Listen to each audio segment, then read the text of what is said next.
Hello everyone, it is the poet S.B. Howarth here.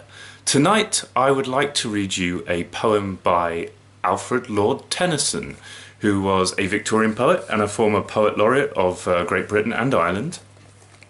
And I love this poem particularly because it's actually quite unlike most sort of the rest of his work, I think. It's much more a romantic poem than a Victorian poem. Romantic, I mean, in the Byron Shelley of Keats poetic sense, you know.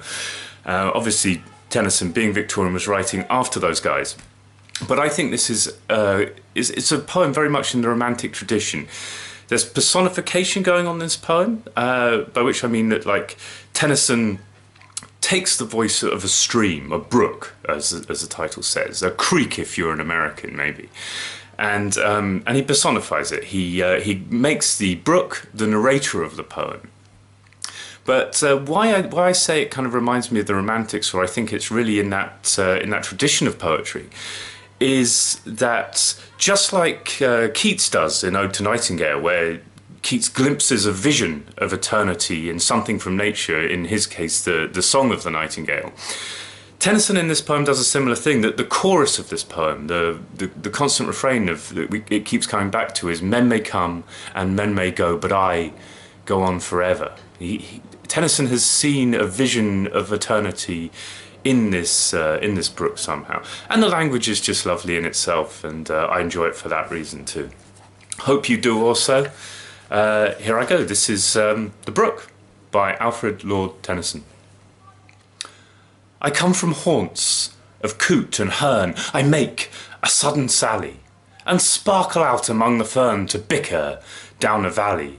By 30 hills I hurry down, or slip between the ridges. By 20 throps, a little town, and 100 bridges.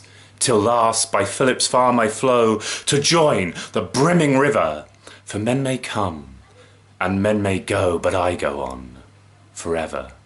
I chatter over stony ways in little sharps and trebles. I bubble into eddying bays and babble on the pebbles.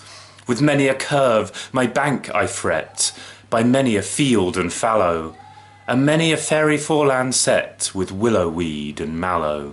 I chatter, chatter as I flow to join the brimming river, for men may come and men may go, but I go on forever. I wind about and in and out, with here a blossom sailing, and here and there a lusty trout, and here and there a grayling, and here and there a foamy flake upon me as I travel, by many a silvery water break above the golden gravel, and draw them all along and flow to join the brimming river, for men may come and men may go, but I go on forever. I steal by lawns and grassy plots, I slide by hazel covers, I move the sweet forget-me-nots that grow for happy lovers. I slip, I slide, I gloom, I glance among my skimming swallows, I make the netted sunbeams dance against my sandy shallows. I murmur under moon and stars in brambly wildernesses, I linger by my shingle bars, I loiter round my tresses. And out again I curve and flow to join the brimming river, for men may come and men may go, but I go on forever.